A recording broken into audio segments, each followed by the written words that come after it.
ಶ್ರೀ ಗುರುಭ್ಯೋ ನಮಃ. ನಮಗೆ 2012ರಲ್ಲಿ ಪಾದಕೆನ ಗುರುಗಳು ಕೊಟ್ಟರು.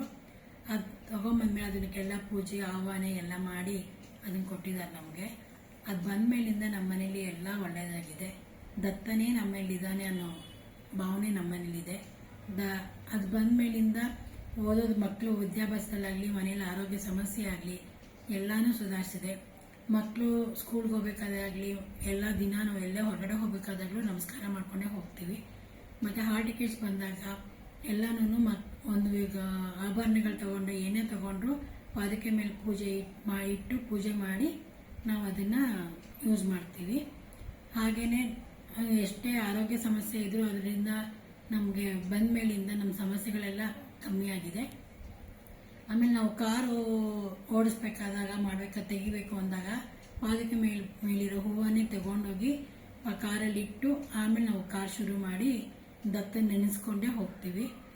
ಹೇಳೋ ಹಾಗೆ ದತ್ತನ ವಿಗ್ರಹಕ್ಕಿಂತ ದತ್ತನ ಪಾದಕೆಗೆ ಬಲು ಮುಖ್ಯ ಅಂತಾರೆ. ಹಾಗಾಗಿ ದತ್ತನೇ ನಮ್ಮಲ್ಲಿದ್ದಾನೆ ಅನ್ನೋ ಒಂದು ಭಾವನೆ ನಮ್ಮಲ್ಲಿ ಎಲ್ರಿಗೂ ಇದೆ. ಮತ್ತು ಅದು ಇರೋದ್ರಿಂದ ನಮ್ಮಲ್ಲಿ ಪಾಸಿಟಿವ್ ಎನರ್ಜಿ ಇದೆ, ಪಾಸಿಟಿವ್ ವೈಬ್ರೇಷನ್ಸ್ ಇದೆ ನಮ್ಮ ಮನೆಯಲ್ಲಿ.